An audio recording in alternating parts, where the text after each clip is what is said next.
Hi friends, ఈ వారం మన కథ భూతం. రచయిత్రి గోగినేనిమణి, చదువుతున్నవారు రాధికా గోగినేని. మరి కథలోకి వెళ్దామా? భూతం. ఏంటిరా అబ్బాయి, ఎలా పెన్నుల్ని చేతిపుచ్చుకుని గీకి గీకి చూస్తున్నావు? రాజయ్య గారు మనవడు చిన్నాని అడిగారు.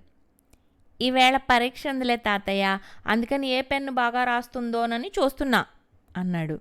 బాగుందిరా, పరీక్ష కోసం చదువుకోవడం కాకుండా పెన్నుల్ని పరీక్షిస్తున్నావా? ఆయన ప్రశ్నకి చిన్న చిరునవ్వుతో జవాబు చెప్పాడు. తాతయ్య, ఒక పెద్ద ఆయన ఏమన్నారో తెలుసా? చెట్టు కొట్టడానికి తనకు కొంత సమయం ఇస్తే అందులో సగం సమయం గొడ్డలికి పదును పెట్టడానికే ఉపయోగిస్తానని. అంటే ఆ ఆయుధం బాగా ఉంటే పని తొందరగా పూర్తవుతుందని అర్థం. అవును, అంతేగా. అయితే ఈరోజు మీ క్లాస్లో ఫస్ట్ మార్కులు వచ్చేది నీకే కాబోలు. ఆయన మనవణ్ణి ఆరాగా చూస్తూ అన్నారు. తాతయ్య, ఫస్ట్ మార్క్ వచ్చినా రాకపోయినా పర్లేదు. గెలుపులో పట్టు తెలిసిన వాడి కంటే ఓటమిని ఎలా తట్టుకోవాలో తెలిసినవాడే గొప్పవాడని ఇంకో గొప్ప ఆయన చెప్పారు. ఓటమే విజయానికి బాట అట. ఈసారి రాకపోయినా అధైర్యపడకుండా మళ్ళీ బాగా ప్రయత్నిస్తాను అన్నాడు. రాజయ్య అవునా అన్నట్లు ఆశ్చర్యంగా చూస్తుంటే చిన్న వచ్చి తాతయ్యను చేతులతో చుట్టేశాడు. నేను చదివిన పుస్తకాల్లో మంచి మంచి కొటేషన్స్ని ఒక చోట రాసి పెట్టుకుంటా కదా తాతయ్య, వాటిని వాడాలనే భావంతో నీ ప్రశ్నలకి సమాధానాలు అలా చెప్పేశా. నేను తిక్క తిక్కగా మాట్లాడినట్టు అనిపించిందా తాతయ్య? సారీ అన్నాడు. చిన్న మాటలకు ఆయన ఆనందంగా హాయిగా నవ్వాడు.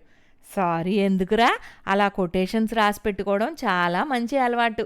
పెద్దవాళ్ళు తమ జీవితంలోని అనుభవాలను అలా సూక్తులుగా మనకు అందిస్తారు. అలాంటి విలువైన సూక్తుల్ని గుర్తుపెట్టుకోవడమే కాకుండా మన సమస్యలకు నివారణోపాయ మార్గాలుగా భావించి అన్వయించుకోవడం చాలా మంచి అలవాటురా అబ్బాయి అంటూ చిన్నాని మురిపంగా ముద్దు పెట్టుకున్నాడు.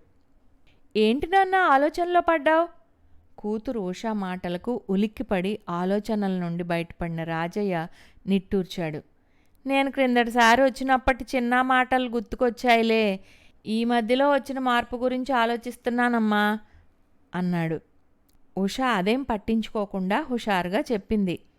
అయితే ఇంట్లో వచ్చిన మార్పును గమనించావా నాన్న? అవును, అప్పట్లో ఆయన ఒక్కరే సంపాదించేవారు. మరి ఇప్పుడు నేను సంపాదిస్తున్నా కదా. ఇంట్లో ఎన్ని సౌకర్యాలు వచ్చాయో గమనించావా? Fridge, AC. అంతేకాదు నాన్న, వంటగదిలోకి వచ్చి చూడు, మార్పులు తెలుస్తాయి అంది ఉత్సాహంగా ఉషా. రాజయ్య నిట్టూర్చాడు. నువ్వు చెప్పినవన్నిటి సంగతి సరేనమ్మా. నేను గమనించిందేమిటంటే అప్పట్లో భూతం అంటూ ఏమీ ఇంట్లో లేదు.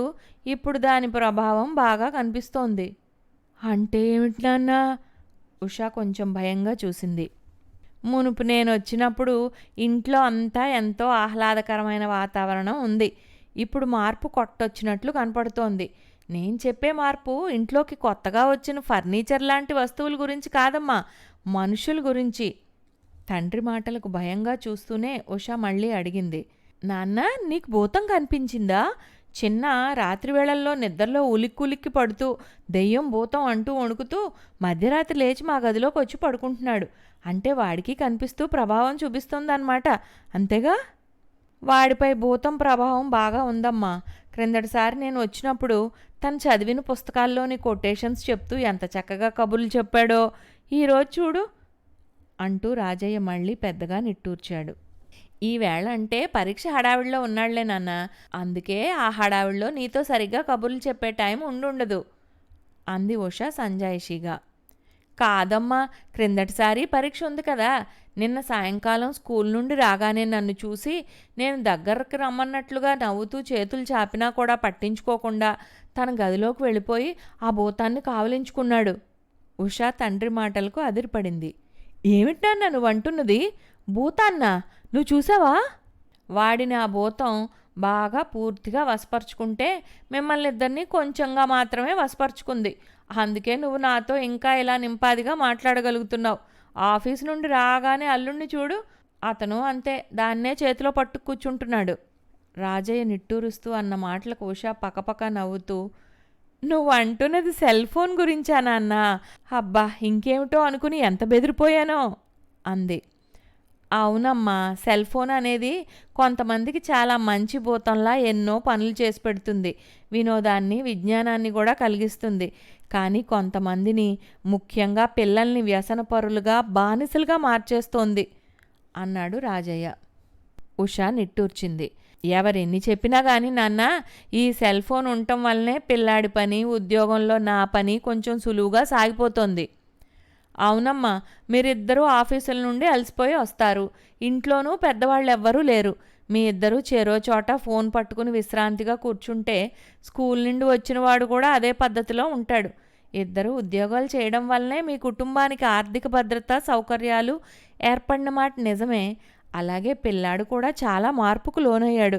పని చేసి పెట్టేవాళ్ళు ఉండటంతో నీకు తీరుబడిగా ఉంటుంది. పిల్లాడికి విలువైన వస్తువులు అందుబాటులోకి వచ్చాయి. అయితే ఉషా, ఒక విషయం మాత్రం మీరు గుర్తించడం లేదనిపిస్తోంది. పిల్లాడు మునుపుట్లా లేడు. ఇప్పుడు ఈ సెల్ ఫోన్ ప్రభావం వల్ల మనుషులతో బంధమే లేదు, అంతా యంత్ర ప్రభావమే. దాంతోనే కబుర్లు, కథలు, కాలక్షేపం అన్నీను. పుస్తకాలు, వయసుకు తగ్గ నేస్తాలు, వాళ్లతో ఆటపాటలు అనేవి వాడి జీవితంలోంచి పూర్తిగా తప్పుకున్నాయి. ఏదో మొక్కుబడిగా కాసేపు హోంవర్క్ చేయిస్తావు, వాడికి సెల్ ఫోన్ చేతిలో పెట్టేసి మీరు భోజనాలు కానిచ్చి పక్కలెక్కేస్తారు, అవునా? అయితే ఏమిటన్నట్లు ఉష తండ్రి వైపు ఆశ్చర్యంగా చూసింది. మారిన పరిస్థితులు, రోజులను బట్టి మనము మారాల్సిందే కదా నాన్న. కొత్తగా వచ్చిన సౌకర్యాల్ని మనం వినియోగించుకోకపోతే ఎలా? మునుపుటి పద్ధతుల్నే పాటిస్తామంటే కుదురుతుందా? నష్టం మనకే కదా. కట్టెలు పొయ్యిని వెలిగించడం కష్టమే కదా. గ్యాస్ వచ్చాక ఆ సులువైన పనిని అందిపుచ్చుకున్నాం కదా. అలాగే సెల్ ఫోన్ కూడాను ఎన్ని రకాలుగా ఉపయోగపడుతోంది. పిల్లల ఆటల్లో అన్నింటిలోనూ మార్పులు వచ్చాయి. వాటికి అనుగుణంగానే మనము మారాల్సిందేగా. ఉషా మాటల్ని అంగీకరిస్తున్నట్లుగా ఆయన తల ఊపాడు. నువ్వన్నది నిజమేనమ్మా, కాదనలేరెవ్వరు. కాకపోతే ఒక విషయం మాత్రం అందరూ అంగీకరించాల్సిందే. మనిషికి మనిషి తోడు అవసరం తప్పనిసరి. ఎన్ని రకాల వ్యాపకాలున్నా మనుషులకి కుటుంబంతోనే అసలైన ఆనందం అందుతుంది. కుటుంబ సభ్యుల ఆసరా అవసరమవుతుంది. అందుకే యంత్రాల వినియోగం కొంతవరకే సౌకర్యాన్ని కలిగిస్తుంది. మనుషులతోనో కుటుంబ సభ్యులతోనో అనుబంధం అనేది అవసరం, ఆనందకరం, అవునా? పెద్దవాళ్ళు, ఒంటరి వాళ్ళకి మంచి కాలక్షేపమే, కాదంటానికి లేదు. కానీ ఎదిగే పిల్లల్లో ఈ సెల్ ఫోన్ వినియోగం వలన మానసిక వికాసం, ఆరోగ్యం కొరవడుతున్నాయని నిపుణులు అంటున్న మాటల్ని కొట్టిపారేయలేం కదా. నీదంతా అనవసరమైన భయం, ఆలోచన అనిపిస్తోంది నాన్న. ఉషా తేలిగ్గా తండ్రి మాటల్ని చిరునవ్వుతో కొట్టిపారేసింది. ఆ మరునాడు ఉదయం తమ ఊరికి వెళ్ళిపోవడానికి సిద్ధపడుతూ తన బ్యాగ్ నుండి 2 కథల పుస్తకాలు తీసి ఉషా చేతికిచ్చి, చిన్నా కోసం తెచ్చానమ్మా, తర్వాత వాడికివ్వు అన్నాడు రాజయ్య. వాటిని పట్టుకుని చిన్నా గదిలోకి వెళ్ళిన ఉష కొడుక్కి ఇచ్చింది. అక్కడ టేబుల్ మీద పెట్టేయమ్మా అన్నాడు చిన్న సెల్ ఫోన్ చూసుకుంటూ, తల కూడా ఎత్తకుండానే. అదేమిటి చిన్న, తాతయ్య పుస్తకాలు తెచ్చిస్తే చూడను కూడా చూడవా? తాతయ్యకు ఓ మాట అయినా చెప్పవా అంటూ ఉష వాడి చేతిలోని ఫోన్ లాక్కుంది. చిన్నాకు ఎక్కడలేని ఆవేశం, కోపం వచ్చేశాయి. అదెందుకు తీసుకున్నావు? కాసేపు ఈ సమయంలోనే కదా నేను చూసేది గట్టిగా అరిచాడు. ఉష నిర్ఘాంతపోయింది. గుమ్మం దగ్గరకు వచ్చిన రాజయ్యకు అలాగే ఉంది. తను అడిగిన ప్రశ్నలకు సూటిగా సమాధానం కాకుండా కొటేషన్స్ చెప్పినంత మాత్రానికే సారీ అని చెప్పిన చిన్నాలో ఇప్పుడు ఇంత మార్పు వచ్చేసిందేమిటి అన్నదే ఆయన ఆవేదన. చిన్న కోపంగా స్కూల్ బ్యాగ్ తీసుకుని విసురుగా బయటకు వెళ్ళిపోయాడు, స్కూల్కి బయలుదేరటానికని. ఉష చిన్నబోయిన వదనంతో తండ్రితో అంది. నీ మాటలు నిజం నాన్న. సెల్ ఫోన్కి నువ్వు సరైన పేరే పెట్టావు. ఆ భూతం ప్రభావం వీడి మీద ఎంతగా పడిందో ఇప్పుడే నాకు అర్థమైంది. ఏం చేయమంటావు నాన్న? బేలగా అడిగిన కూతురు వైపు ఓదార్పుగా చూసిన రాజయ్య అన్నాడు. అది ఎవరింటి పరిస్థితులు, పిల్లల మనస్తత్వాలను బట్టి వాళ్లే తెలుసుకోవాల్సిన విషయం అమ్మా. అయితే నన్ను అడిగావు కాబట్టి నా ఆలోచనకు అందినంత వరకు చెప్తాను. మీరిద్దరూ ఉద్యోగాలు చేస్తున్నారు, సరే, ఆర్థికంగా బలపడుతున్నారు. అయితే మీ పిల్లాడికి కావాల్సింది కొనివ్వడమే కాదు, మీ సమయాన్ని ఇవ్వగలగాలి. అదే ముఖ్యం కూడాను. వాడు ఇంటికి వచ్చే సమయానికి మీ ఇద్దరిలో ఎవరో ఒకరు ఇంట్లో ఉండేటట్లుగా ఉద్యోగ సమయాల్ని ఏర్పాటు చేసుకోండి.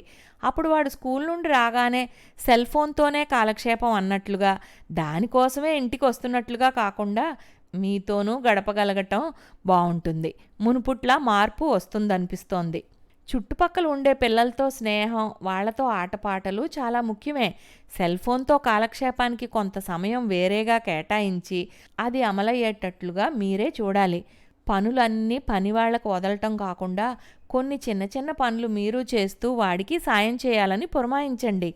చిన్నపిల్లాడితో చాకరీ చేయిస్తున్నామని అనుకోవటం కంటే బాధ్యతల్ని అలవరుస్తున్నామని తెలుసుకోండి. ఇదంతా ఒక రోజులో జరగదు కానీ ప్రయత్నం మొదలు పెట్టాలి, మానకూడదు. నా ఉద్దేశం ప్రకారం అయితే భూతల స్వర్గం అనే మాట ఉంది చూడు, అది కుటుంబంతో కలిసిమెలిసి జీవించటంలోనే ఉంటుంది. అది సెల్ ఫోన్ భూతాన్ని వదిలించుకుంటేనే దక్కుతుందని మీకు అర్థమవుతుంది. వాడికి అర్థమయ్యేటట్లు చేయగలగాలి. తండ్రి మాటలకు ఉష అంగీకరిస్తున్నట్లుగా తల ఊపింది. అవును నాన్న, సాయంకాలాలు వాడు వచ్చే సమయానికి ఇంట్లో ఉండేట్లుగా ఏర్పాటు కానీ, అలాంటి సమయాలు కుదిరే ఉద్యోగం కానీ చూసుకుంటా. వాడికి కాలక్షేపంగా మాకు ఇబ్బంది లేకుండా ఉంటుందని ఆ భూతాన్ని వాడికి అలవాటు చేసి నేనే వదిలించే ప్రయత్నం మొదలు పెట్టాలని తెలుసుకున్నాను. వాడి బాల్యాన్ని ఆ భూతానికి బలి ఇవ్వను. స్థిర నిర్ణయంతో ఉష చెప్పింది. ఇంతటితో భూతం కథ సమాప్తం. వచ్చే వారం ఇంకో కథతో కలుద్దాం.